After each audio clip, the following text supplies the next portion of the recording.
तो आज हम लोग अपना चैप्टर स्टार्ट कर रहे हैं meaning and types of market. बहुत आसान चैप्टर है।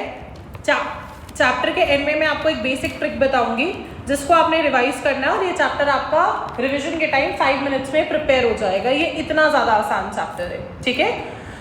चैप्टर को शुरू करने से पहले हम समझ लेते हैं कि हमारा स्कोप ऑफ सिलेबस क्या कहता है इस चैप्टर के बारे में। देखिए, जब भी आप क्लास 10 के लिए किसी भी सब्जेक्ट में प्रिपेयर करते हैं, please go through the scope of syllabus. इसका मतलब है ये टॉपिक्स है जो आपका बोर्ड कह रहा है कि इनको प्रिपेयर करो और मैं इनमें से ही क्वेश्चंस फ्रेम करूंगा।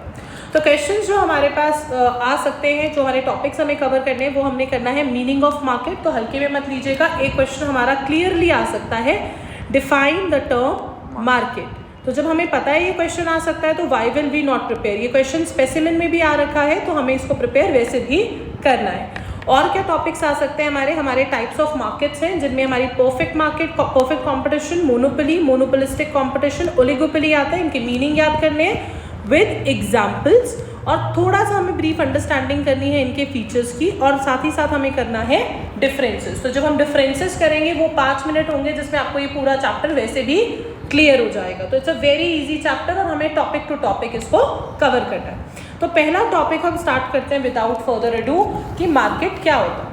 तो जनरल टर्म्स में जब हम मार्केट के बारे में सोचते हैं तो कुछ ऐसी इमेज हमारे दिमाग में आ जाती है कि हाँ, एक जगह है जहाँ पर हम जाएंगे, सामान खरीदेंगे, जहाँ पर बायर्स हैं, सेलर्स हैं और वो ट्रांजैक्शंस कर रहे हैं, गुड्स एंड सर्विसेज को खरीद रहे हैं, बेच रहे हैं, उसको हम मार्केट कहते हैं। ट्रेडिशनली ये मार्केट की डेफिनेशन है। लेकिन जब हम इकोनॉमिक्स में मार्केट को पढ़ते हैं तो हम मार्केट को एक पर्टिकुलर प्लेस से डिनोट नहीं करते हैं। हम कहते हैं ये तो पूरा का पूरा सिस्टम है, वही एल्विश यादव वाला सिस्टम है। तो it is a whole area, it is a system जहाँ पे बायर और सेलर कॉमोडिटी के क्या करते हैं, they are in competition with each other. अब तुम कहोगे मैम बायर और सेलर कैसे कॉम्पिटिशन में हो सकता है? भाई देखो, जो एज अ बायर जो हूँ मैं किसी भी प्रोडक्ट को खरीदना चाहती हूँ सस्ते में, एज अ सेलर मैं किसी भी चीज़ को बेचना चाहती हूँ महंगे पे। तो एक पर्टिकुलर प्राइस पे हमें आना पड़ रहा है जिसमें बायर भी सेटिस्फाइड है और सेलर भी सेटिस्फाइड है। तो इसीलिए हम कह रहे हैं कि बायर और सेलर क्या है, they are in competition with each other to effect purchase and sale of commodity। क्यों है competition में? ताकि परचेज हो सके और सेल हो सके कॉमोडिटी का। तो हमारे पास जब क्वेश्चन आएगा कि डिफाइन द टर्म मार्केट, तो हम कौन सी वाली डेफिनेशन लिखेंगे? हम वो लिखेंगे जो हमारे बुक में कोट करके डेफिनेशन दे रखी है। वो क्या है कि इट रेफर्स टू, क्या क्या कीवर्ड्स है साथ साथ करेंगे। It refers to whole area. यहाँ पर क्या आ गया हमारा कीवर्ड? Whole area. आप इसकी जगह सिस्टम भी लिख सकते हैं। Whole area where buyers and sellers. तो मार्केट क्या है? मार्केट वो पूरा का पूरा एरिया है जहां पर बायर्स हैं और कौन है? सेलर्स हैं। क्या कर रहे हैं? किसके बायर्स और सेलर है? किसी कॉमोडिटी के बायर और सेलर्स हैं। क्या कर रहे हैं वो लोग? वो कंपटीशन में है एक दूसरे के साथ। किसमें है? कंपटीशन में है। Are in competition. और ये कंपटीशन किस बात का है कि रेस में फर्स्ट कौन आएगा? नहीं, ये कंपटीशन है एक दूसरे के साथ। क्यों है ये कंपटीशन?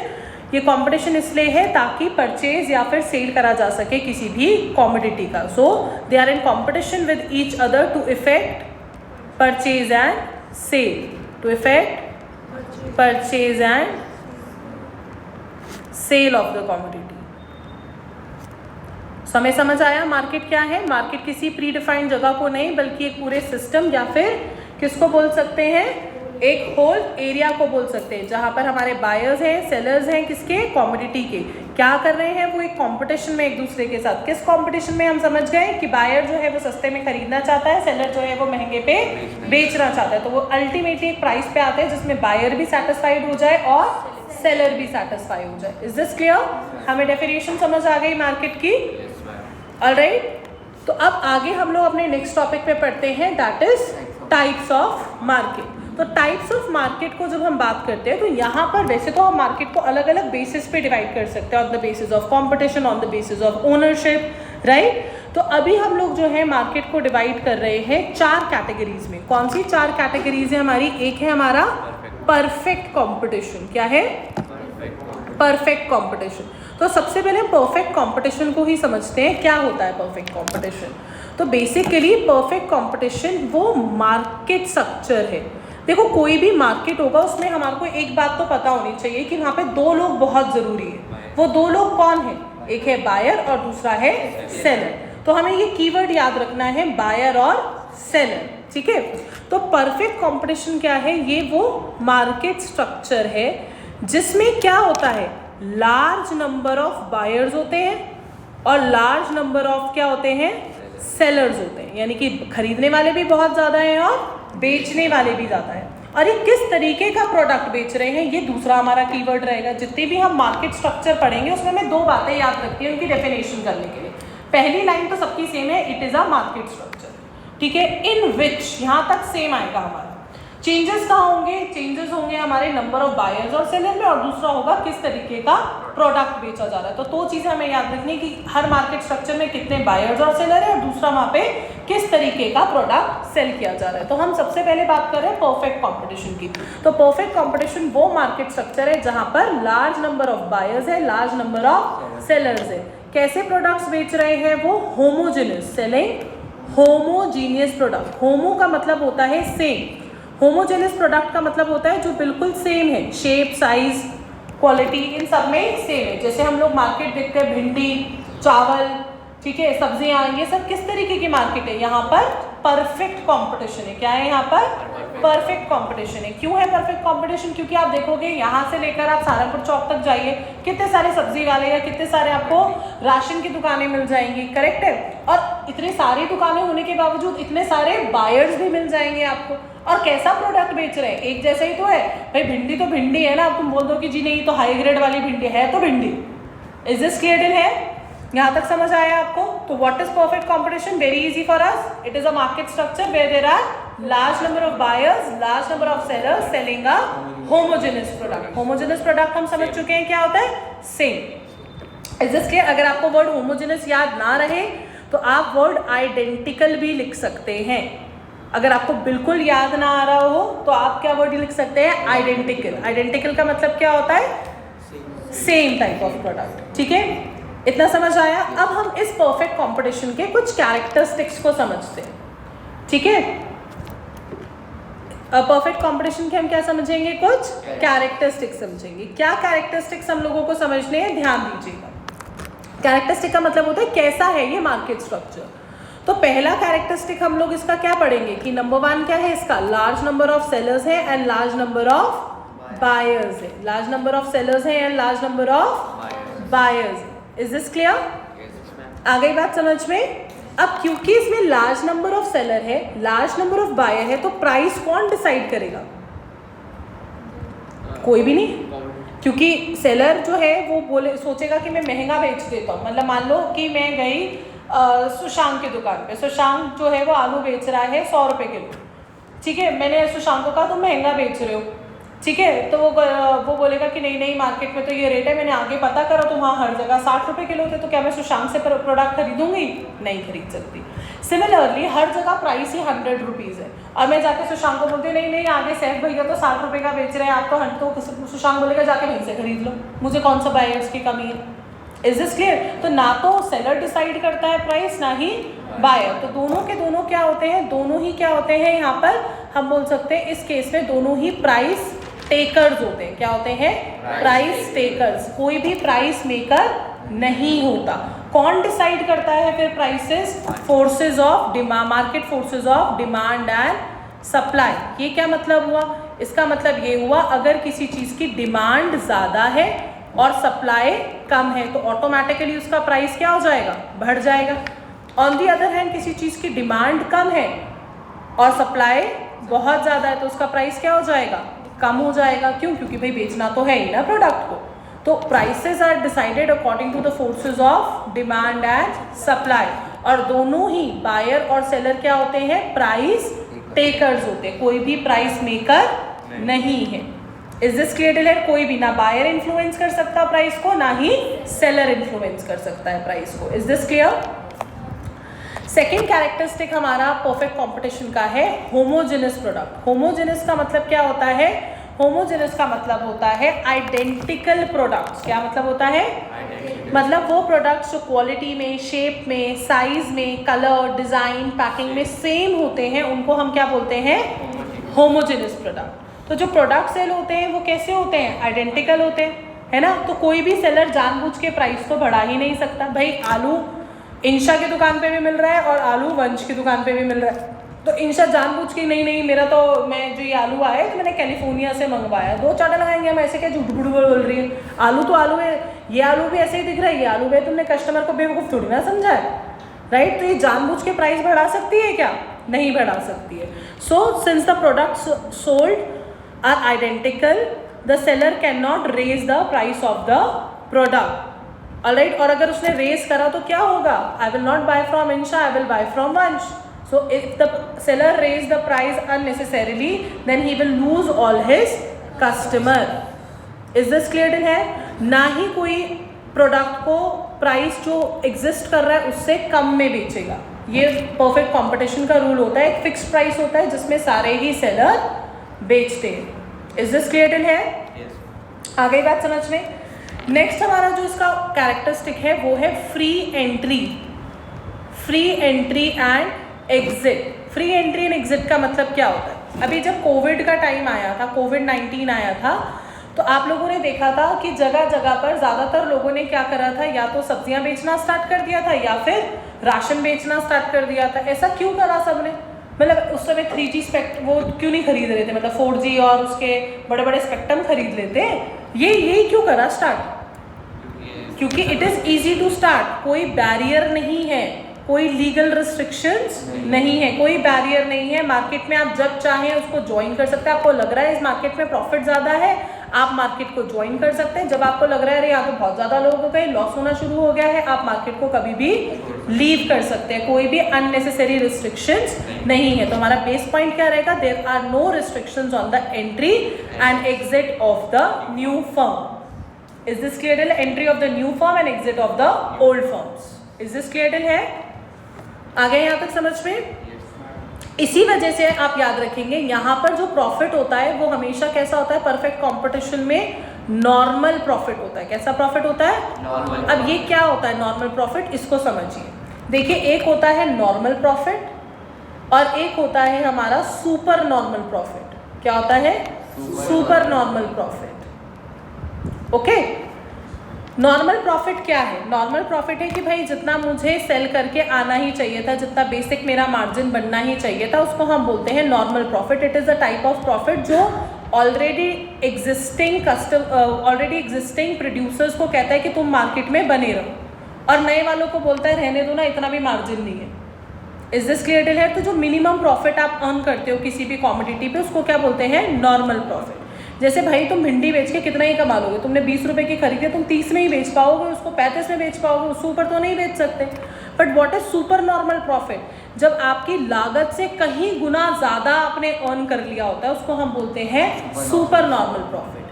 परफेक्ट कॉम्पिटिशन में हम कभी भी सुपर नॉर्मल प्रॉफिट की सिचुएशन में आ ही नहीं सकते। क्यों नहीं आ सकते? क्योंकि इतने सारे सेलर्स हैं भाई, कॉम्पिटिशन ही इतना है कि मैं चाह के भी एक्स्ट्रा अमाउंट बढ़ा ही नहीं सकता हूँ। अब जब मैं एक्स्ट्रा पैसे बढ़ा ही नहीं सकता हूँ और मुझे कंपटीशन इतना ही फेस करना पड़ेगा, तो कभी भी वो सिचुएशन आएगी ही नहीं जब मुझे सुपर नॉर्मल प्रॉफिट होगा। इनफैक्ट अगर ऐसी सिचुएशन आ भी जाती है, जैसे कोविड-19 के टाइम पे आई थी कि सब्जियों के रेट बहुत ही ज़्यादा शूट कर गए थे और बहुत ही मार्जिन हो रहे थे, तो ऐसी सिचुएशन में क्या होगा? नए फर्म एंटर करने लगते हैं, लालच आने लगता है उनको कि हम भी करेंगे, और जैसे नए फर्म होते हैं फिर से मार्केट स्टेबल हो जाती है और फिर से क्या होने लग जाता है?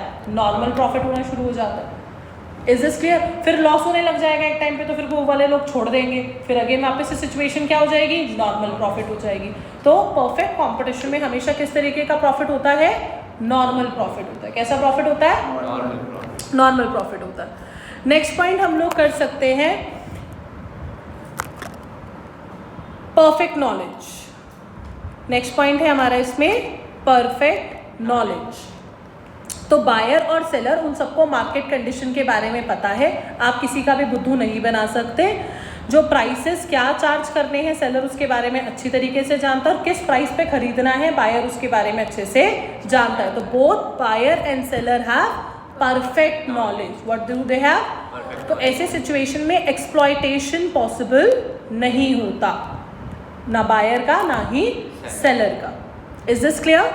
फिर है no cost except the production cost. Next point जो हम कर सकते हैं वो कौन सा कर सकते हैं? No cost except the production cost. इसका मतलब क्या हुआ?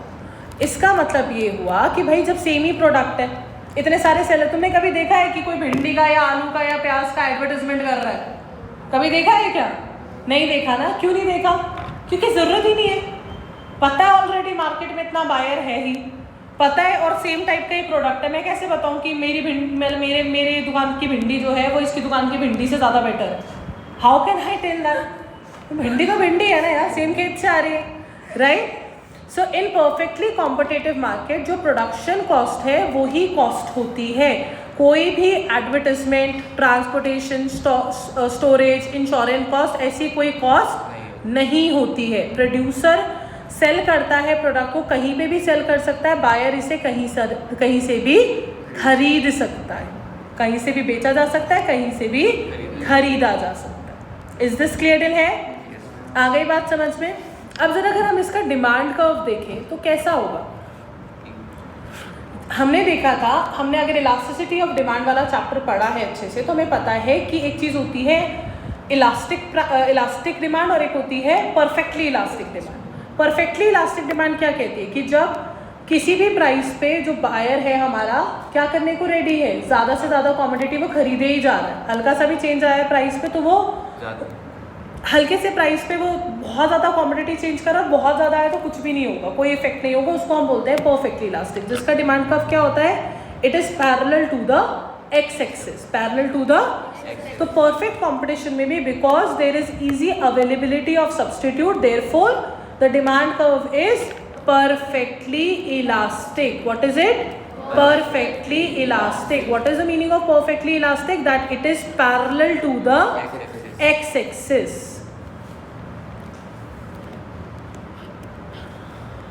यहां तक आपको समझ आया? Is this clear till here? अब आगे बात करते हैं हम लोग next type of market structure की। Next type of market structure है हमारा परफेक्ट कंपटीशन का थोड़ा सा उल्टा कर देंगे तो क्या आ जाएगा हमारा? मोनोपोली। क्या है? अगेन क्या कीवर्ड्स थे हमारे याद करने के? पहली लाइन हम याद करते हैं, it is a type of market structure. ये कैसा मार्केट स्ट्रक्चर है? जहाँ पे क्या है? लार्ज नंबर ऑफ सेलर है कि बायर है? लार्ज नंबर ऑफ बायर है। क्या है? लार्ज नंबर ऑफ बायर है। और मोनो का मतलब क्या होता है? सिंगल। तो सेलर क्या है? सिंगल सेलर है। कैसा है?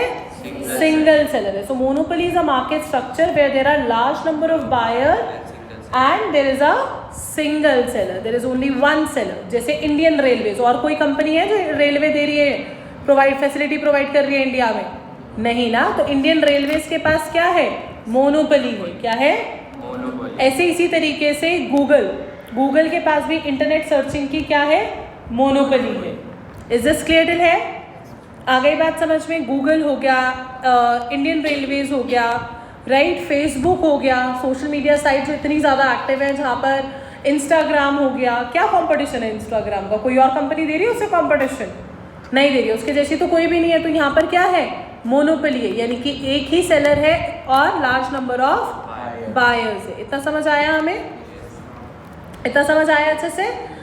अब क्योंकि यहाँ पर एक ही सेलर है, सिंगल सेलर, क्या है? तो वो अपनी मर्जी का कोई भी प्राइस कर सकता है कि नहीं कर सकता है? तो यहाँ पे कौन होगा प्राइस मेकर? सेलर हो गया प्राइस मेकर, और बायर क्या हो जाएगा? Price taker. भाई जो भी प्राइस सेलर बोलेगा उस पर तो खरीदना ही पड़ेगा। इज दिस क्लियर है? आ गई बात समझ में आपको? अब किस तरीके के प्रोडक्ट्स बेच रहे हैं? देखो, वो होमोजेनस भी बेच सकता है, वो डिफरेंशिएटिव वही है जो बेच रहा है। Is this clear? कोई सब्स्टिट्यूट तो है ही नहीं उसके प्रोडक्ट का, तभी तो वो इकलौता बेच रहा है। तो हमारे कैरेक्टरिस्टिक्स क्या होंगे मोनोपोलिस्टिक मार्केट के? हमारे कैरेक्टरिस्टिक्स हमारे मोनोपोली के क्या होंगे? सबसे पहला क्या है? Single seller. क्या है हमारा? Single seller. तो हम लोग क्या लिखेंगे इस पॉइंट में? हम कहेंगे under monopoly there is only one seller selling, there is only one seller selling products and there are large number of buyers, and since there is only a single seller, he is a price maker while the buyers are price takers. Is this clear? फिर दूसरा point है no close substitute. अरे close substitute होता तो ये monopoly होती ही क्यों? तो इसमें कोई भी सब्सटीट्यूट नहीं है, कोई भी सब्सटीट्यूट नहीं है। So there are no close substitute available. जैसे इलेक्ट्रिसिटी है, अब हम लोगों के घरों पे इलेक्ट्रिसिटी कौन सप्लाई करता है? यूपीसीएल से ही आती है हमारे। कोई सब्सटीट्यूट है क्या? नहीं है ना। इसी तरीके से इंडियन रेलवेज, एक ही मतलब गवर्नमेंट ऑफ इंडिया ही है जो रेलवेज प्रोवाइड करती है। क्या और कोई कंपनी है जो रेलवे फैसिलिटी प्रोवाइड कर रही है? नहीं कर रही है। तो यहाँ पर क्या हो गया? कोई भी सब्सटीट्यूट नहीं है। तो मजबूरी हो या अच्छा लगे या बुरा लगे, उसी कंपनी से हमें खरीदना पड़ेगा। अब ऐसा क्यों है? कोई सिंगल सेलर ही क्यों है? क्यों क्लोज सब्सटीट्यूट नहीं है? उसका रीज़न ये है क्योंकि ज़्यादा लोग इस मार्केट में एंटर नहीं कर सकते। क्यों नहीं कर सकते? क्योंकि बैरियर्स होंगे, ट्रेड बैरियर्स होंगे। जैसे रेलवे है, क्यों कोई प्राइवेट कंपनी रेलवे नहीं लगा रही है? क्योंकि इतना पैसा लगेगा भाई रेलवे स्ट्रक्चर को क्रिएट करने में। जब तक उसका प्रॉफिट ऑन होना स्टार्ट होगा तब तक तो जिस बंदे ने कैपिटल लगाया होगा मर चुका होगा, राइट? तो इतना ज़्यादा इंफ्रास्ट्रक्चर, इतना ज़्यादा कॉस्ट क्यों लगाना है? ओके, ये भी एक तरीके का बैरियर है। हो सकता है कोई लीगल बैरियर हो, गवर्नमेंट ने रिस्ट्रिक्ट ही कर रखा हो कि भाई जैसे बहुत सारे, हमने जब क्लास 9th में एलपीजी पढ़ा था तो हमने कहा था कि सारी मार्केट्स लिबरल हो गई थी सिवाय कुछ मार्केट्स के, जैसे डिफेंस, राइट? तो वहाँ पे बैरियर है कि गवर्नमेंट ही उस प्रोडक्ट को बना सकती है, कोई और एंटर ही नहीं कर सकता है उस मार्केट को। इज दिस क्लियर है? तो क्योंकि बहुत ज़्यादा बैरियर्स होते हैं अलग अलग तरीके के, इसीलिए हम यहाँ पे क्या बोल सकते हैं? There is restriction, there is restriction on entry of new firms. इतना समझ आया हमें कि there is restriction on entry of new firms. क्यों? Because there are strong, keyword क्या है हमारा? Strong barriers. Yes, because there are strong barriers which prevents the entry of new firm to the industries. And what are these barriers? The barriers can be in the form of government license, economies of scale, large infrastructure cost, etc. Is this clear till here? आ गए यहाँ तक समझ में? फिर क्या है? firm is a price maker. Firm is a price maker. ये तो हमें क्लियरली हो गया भाई। इतने पॉइंट पढ़ने के बाद तो हमें समझ आ गया कि भाई जब ये इकलौता है जो गुड्स बेच रहा है, जिसका कोई सब्स्टिट्यूट नहीं है, कोई और मार्केट में एंटर नहीं कर सकता, तो जो मर्जी प्राइस चार्ज कर ले, बायर का क्या हक चलेगा? लार्ज नंबर ऑफ बायर्स है भाई। तो firm is a price maker. तो मोनोपोली मार्केट में because there are strong barriers, there is the entry of new firms is not possible. So monopoly firm has full control in the market. क्या है उसके पास? Full control है, ठीक है? Full control है ओवर द प्रोडक्ट। तो वो कोई भी प्राइस को, उसका पूरा का पूरा कंट्रोल है over the price, over the price. वो अपनी मर्जी से मार्केट के प्राइस को इन्फ्लुएंस कर सकता है। Is this clear? फिर है प्राइस डिस्क्रिमिनेशन। ये भी बहुत इंपॉर्टेंट फीचर है हमारा मोनोपोली का। क्या है फीचर? Price discrimination.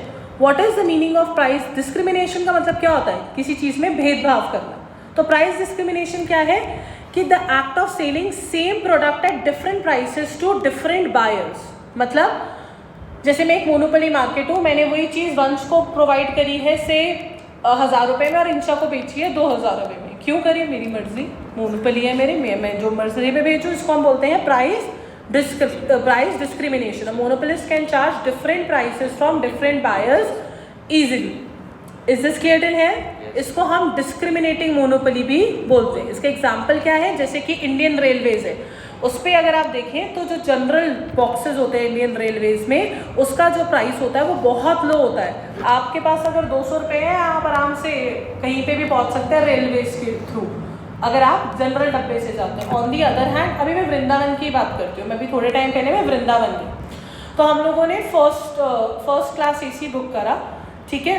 तो उसमें जो है हमारा कुछ टिकट आया एक पर्सन का, आई डोंट रिमेंबर क्लियरली, ऐसे ही कुछ था, 1500-1700 एक पर्सन का था। उसी ट्रेन में जनरल डिब्बे का जो टिकट था वो कुछ 150 या 250 के अराउंड था। तो क्या कर रही है इंडियन रेलवेज? एक से तो 150 रुपये चार्ज करा और एक से चार्ज कर रही है 1700 रुपये। ये क्या है? ये है प्राइस डिस्क्रिमिनेशन। क्यों है? खैर ये तो इसीलिए है क्योंकि इक्वलाइज करना है भाई, जो दे सकता तुम्हें सुविधा चाहिए तो पैसे भरो। इज दिस क्लियर इन है? आगे बात समझ में। उसी तरीके से इलेक्ट्रिसिटी भी एग्रीकल्चर को, फार्मर्स को इलेक्ट्रिसिटी प्रोवाइड की जाती है सब्सिडाइज रेट पे, राइट। उसी तरीके से इंडस्ट्री को सब जो इलेक्ट्रिसिटी प्रोवाइड करी जाती है वो प्रोवाइड करी जाती है महंगे रेट पे। तो ये क्या है, ये है प्राइस डिस्क्रिमिनेशन। और ये किस मार्केट का फीचर है, मोनोपोली का। आपके पास एमसीक्यू आ सकता है, price discrimination is the feature of which market structure, the answer will be monopoly. और कहीं तो हो भी नहीं पाएगा डिस्क्रिमिनेशन, क्योंकि वहां पे तो सेलर भी बहुत है। इज दिस क्लियर इन है? मोनोपोली आपको समझ आ गया। अब मोनोपोली में जो हमारा डिमांड कर्व होगा वो किस तरीके का होगा, डिमांड कर्व होगा हमारा इन इलास्टिक। कैसा होगा, we will not write perfectly inelastic, हम लिखेंगे इन इलास्टिक। इन इलास्टिक कब होता है, इलास्टिक तब होता है when there are no close substitutes. कैसे बनाते हैं हम इन इलास्टिक कर्व को, y एक्सिस बनाएंगे, x एक्सिस बनाएंगे। प्राइस जब क्या था हमारा, कम था तो हमारी डिमांड ज़्यादा थी। प्राइस जब बढ़ गया तो हमारी डिमांड कम हुई है, लेकिन बहुत कम तो हम फिर भी नहीं कर सकते, क्योंकि जितना ज़रूरी है उतना तो हम खरीदेंगे ही। Is this clear? तो याद रखिएगा, अगर हमसे पूछा जाता है कि मोनोपोली में किस तरीके का डिमांड कर्व है, तो हम आंसर करेंगे कैसी इलास्टिसिटी है, इन इलास्टिक। अगर आप रिवाइज करेंगे दोबारा से इलास्टिसिटी ऑफ डिमांड को, उसकी नेचर पढ़ेंगे तो आपको और अच्छे से समझ आ जाएगा कि ये तो बहुत ऑब्वियस सी बात है। जब क्लोज सब्स्टिट्यूट नहीं होते हैं तो इलास्टिसिटी डिमांड की क्या होती है, इन इलास्टिक। याद रखिए, इलास्टिसिटी का मतलब होता है रिस्पॉन्स। किसका रिस्पॉन्स, चेंज इन डिमांड का as a result of change in price, उसको हम प्राइस इलास्टिसिटी बोलते हैं। तो जब बहुत ज़्यादा चेंज आ रहा है तो उसे इलास्टिक बोलेंगे। जब बहुत ज़्यादा चेंज नहीं आ रहा है as a result of change in price, तो उसको हम क्या बोलेंगे, इन इलास्टिक। तो जाहिर सी बात है, अगर कोई और बेच ही नहीं रहा है प्रोडक्ट को और उसका प्राइस बढ़ भी जाता है तो मैं खरीदूंगा। तो इलेक्ट्रिसिटी इतनी महंगी होगी फिर भी हम ले ही रहे हैं ना, क्योंकि ऑल्टरनेटिव नहीं है हमारे पास। इज दिस क्लियर इन है? आगे बात समझ में। नेक्स्ट हमारा आ जाता है मोनोपोलिस्टिक कंपटीशन। क्या आ जाता है, अरे ये क्या बात हुई, ये मोनो भी है और कंपटीशन भी, ये तो बड़ा ट्विस्ट एंड टर्न है। ये बहुत मज़ेदार टाइप ऑफ मार्केट स्ट्रक्चर है और इनफैक्ट ज़्यादातर मार्केट स्ट्रक्चर मोनोपोलिस्टिक कंपटीशन ही होते हैं। ओके, तो मोनोपोलिस्टिक कंपटीशन क्या है, अगेन हमारा कीवर्ड क्या आ गया, it is a form of market structure जहाँ पर क्या है, लार्ज नंबर ऑफ बायर्स है और लार्ज नंबर ऑफ सेलर्स है। तो मैम ये तो परफेक्ट कंपटीशन में भी था, तो ये डिफरेंट कैसे है? डिफरेंट ऐसे है कि परफेक्ट कंपटीशन में हम कैसे प्रोडक्ट्स बेच रहे थे, होमोजेनियस, और यहाँ हम कैसे कर रहे हैं, डिफरेंशिएटेड। ये डिफरेंट ऐसे है क्योंकि ये बेच रहा है डिफरेंशिएटेड प्रोडक्ट्स। कैसे प्रोडक्ट्स बेच रहा है? अब डिफरेंशिएटेड प्रोडक्ट का मतलब क्या हुआ, जैसे for example mobile phones, right. Apple भी बेच रहा है मोबाइल फ़ोन, सैमसंग भी बेच रहा है, राइट। एप्पल की तो मोनोपोली है iOS में, बट अगर हम एंड्रॉयड में ही देखें तो सैमसंग है, सैमसंग के साथ और भी बहुत सारी कंपनीज हैं, रेडमी है, ठीक है, और वीवो है, ओप्पो है, और भी बहुत सारी कंपनीज हैं जो मोबाइल फ़ोन्स बेच रही हैं। सब में लगभग बेसिक फीचर्स तो सेम है। सभी एंड्रॉयड जो भी वर्जन चल रहा होगा वो यूज़ कर रहे हैं, ठीक है। सभी एक पर्टिकुलर टाइप का स्नैपड्रैगन वगैरह जो भी प्रोसेसर्स वगैरह हैं वो यूज़ कर रहे होंगे, पर फिर भी उसी चीज़ के सैमसंग चार्ज कर रहा है सपोज करो 50,000 अपने फ्लैगशिप फॉर्म के, और वही फ़ोन वही वाले फीचर्स पे शायद वीवो बेच रहा है उसको 30,000 रुपीज़ में। What is the difference? कुछ तो डिफरेंस होगा, बॉडी का डिफरेंस हो सकता है, टेक्नोलॉजी का डिफरेंस हो सकता है, मार्केटिंग का डिफरेंस हो सकता है, ब्रांड वैल्यू का डिफरेंस हो सकता है। तो यहाँ पे हमारा प्रोडक्ट क्या हो गया, डिफरेंशिएटेड हो गया। So what is monopolistic competition? It is a market structure where there are large number of buyers, large number of sellers selling differentiated product. क्या हो गया, डिफरेंशिएटेड प्रोडक्ट हो गया। ऐसे ही हम टूथपेस्ट का एग्जांपल ले सकते हैं, कोलगेट है, पेप्सोडेंट है, क्लोजअप है, ऑलराइट। बेसिक है तो सब के सब क्या है, सब है तो टूथपेस्ट ही ना, लेकिन कोई कह रहा है कि मेरे में नमक है, कोई कह रहा है मेरे में नीम है, कोई कह रहा है हल्दी है, कोई कह रहा है मैं तो पूरी सब्जी दे दूंगा तो ऐसे क्या है, ये क्या हो गया, थोड़ा थोड़ा डिफरेंशिएटेड हो गए। मेन फीचर्स क्या हो जाएंगे हमारे मोनोपोलिस्टिक कंपटीशन के, जरा प्यार से समझ लेते हैं। तो मेन फीचर्स क्या होंगे हमारे मोनोपोलिस्टिक कंपटीशन के? एक तो वही हो गया large number of seller and large number of, तो इसमें हमारा प्राइस टेकर होगा क्या कोई?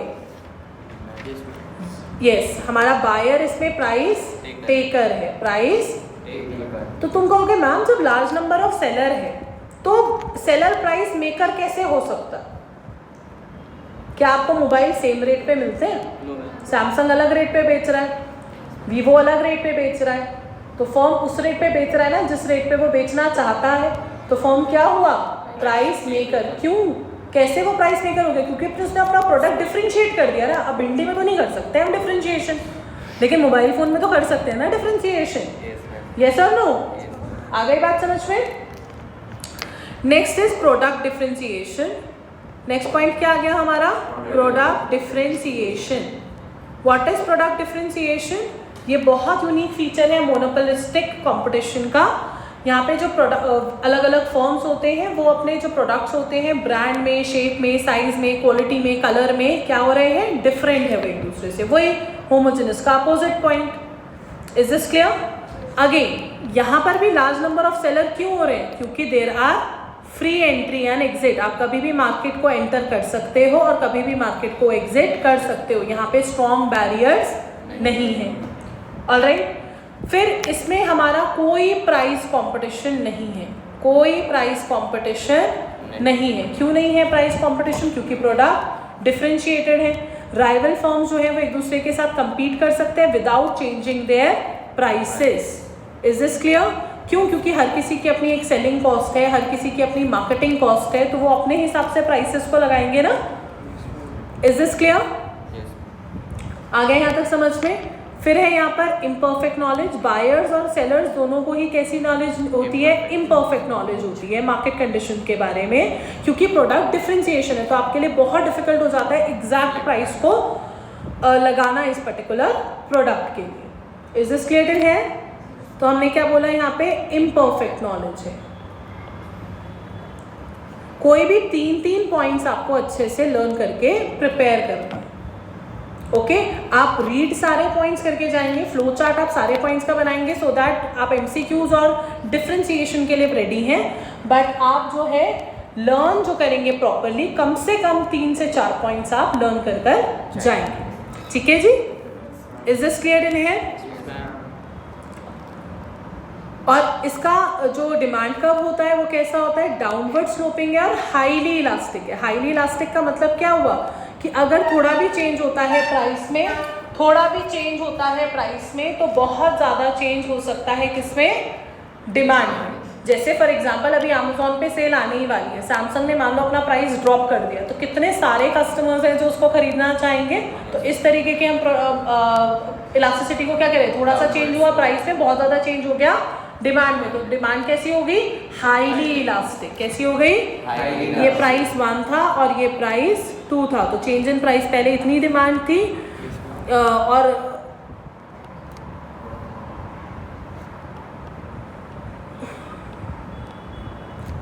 पहले प्राइस ज़्यादा था, फिर प्राइस क्या हो गया? कम हो गया। तो पहले डिमांड इतनी थी और फिर डिमांड बहुत ज़्यादा बढ़ गई। तो ये कैसा मार्केट कैसा हो गया हमारा? Highly elastic. कैसा हो गया? Highly elastic. एक बार ही रिकॉल करते हैं। परफेक्ट कंपटीशन में किस तरीके का डिमांड कर्व होता है हमारा? Perfectly elastic. और मोनोपोली में कैसा है? In elastic. और हमारा मोनोपोलिस्टिक कंपटीशन में क्या है? Highly elastic. कैसा है? Highly elastic. अब आ जाते हैं हम अपने लास्ट मार्केट स्ट्रक्चर पे। वो क्या है हमारा? ओलिगोपोली। ओलिगोपोली क्या है? ओलिगोपोली का मतलब है when there are large number of buyers. Buyers हर जगह ज़्यादा ही हैं, ठीक है, और फ्यू सेलर्स हैं। कितने सेलर्स हैं? फ्यू सेलर्स हैं। जैसे ऑटोमोबाइल में हम बोल सकते हैं, ठीक है, क्योंकि ऑटो कार्स की कितनी ही ब्रांड है, बहुत सारी तो नहीं है, हम फिंगर्स पे काउंट कर सकते हैं, 10, 15, 20, 25 ब्रांड्स होंगी, ज़्यादा सेलर्स तो नहीं है ना। तो यहाँ पे जो मार्केट स्ट्रक्चर हो गया उसको हम क्या बोलेंगे? ओलिगोपोली। क्या बोलेंगे? ओलिगोपोली। ओलिगोपोली अलग अलग तरीके की होती है। प्योर ओलिगोपोली होती है, डिफरेंशिएटिव होती है, कोलिसिव होती है, नॉन कोलिसिव होती है। ये हमारे स्कोप में नहीं है। हमें सिर्फ याद रखना है कि ओलिगोपोली क्या है। It is a market structure where there are large number of buyers and there are few sellers. और प्रोडक्ट कैसा बेच रहे हैं? दे कैन सेलिंग, या तो वो डिफरेंशिएटेड भी बेच सकते हैं और होमोजेनस भी बेच सकते हैं। और होमोजेनस प्रोडक्ट कैसा भी प्रोडक्ट हो सकता है। इज दिस क्लियर टिल है? आ गई बात समझ में? फीचर्स इसके हमारे स्कोप में है ही नहीं तो हम कवर भी नहीं कर सकते, और अगर आ भी गए तो बस यही फीचर बन जाएंगे। There are large number of seller and only few sellers, so therefore the sellers are price makers, while the buyers are price takers. Is this clear till है? अब हम एक मार्केट स्ट्रक्चर और होता है जो आपके स्कोप में नहीं है, but I am just mentioning. अभी तक हम बात कर रहे थे लार्ज नंबर ऑफ बायर्स हैं, लार्ज नंबर ऑफ बायर है। क्या कोई मार्केट स्ट्रक्चर है जहाँ पे लार्ज नंबर ऑफ सेलर हो और सिंगल बायर हो? हाँ, होता है। उसको हम बोलते हैं मोनोस्पोनी। क्या बोलते हैं? Monopsony. Yes, monopsony. Is this clear till है? यहाँ पे हमारे लार्ज नंबर ऑफ सेलर होते हैं और सिंगल बायर होता है। इज दिस क्लियर टिल है? इसका आप एक एग्जाम्पल मुझे बताएंगे सर्च करने के बाद, please put in the comment box.